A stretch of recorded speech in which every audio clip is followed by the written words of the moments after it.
Definitely in the beginning it was harder. When I started, I wasn't familiar with student affairs at all. There was always that feeling of I just want to be able to prove myself because it's so hard to get a job in student affairs, and I've been given this really amazing opportunity and it could lead to so many other things.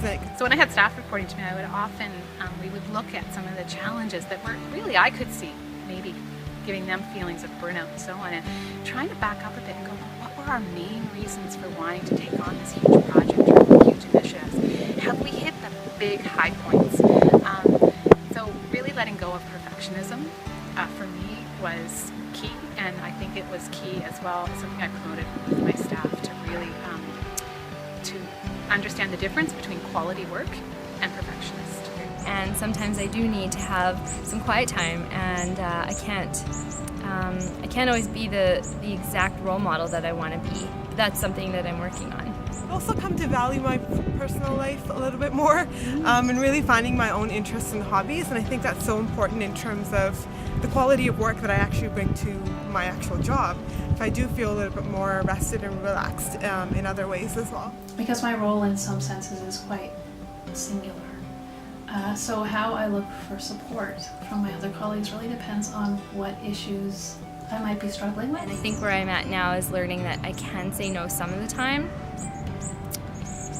although it's difficult, but you have to know your boundaries. It's pretty much the most important thing if you're going to make those decisions about saying yes or saying no. Making sure that you take time for yourself during the day, and that I know for myself, when I kept those kind of hours, that I always, whether it was to go out at lunchtime for a run or plan a morning every couple of weeks where I had a quiet time that I'd go snowboarding, but plan something into your schedule so that you have some time to yourself. Advice for new professionals would be, don't be afraid to show your passion and your energy and enthusiasm. You can have a plan, you can be organized, but recognizing that something that's beyond your control, worrying about that is not going to be productive. It's really important to remember that we're all wired very differently. So what might be cause burnout for one person may not for another.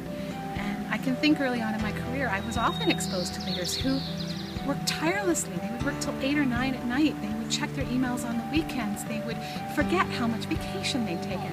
And I'd come to a point, it does take a level of sort of confidence and security to say that's not me.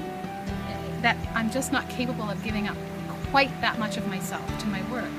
But I can still do quality work. I can still do great work. It's really just making that commitment to saying, okay, well, we're going to do our work better, but that doesn't necessarily mean adding more. It actually means maybe doing less, but making it more effective, more impactful. And that's an easy thing to say, and it's a hard thing to do, and so it really requires having commitment from all levels of people at the institution to say, you know, what is the end goal?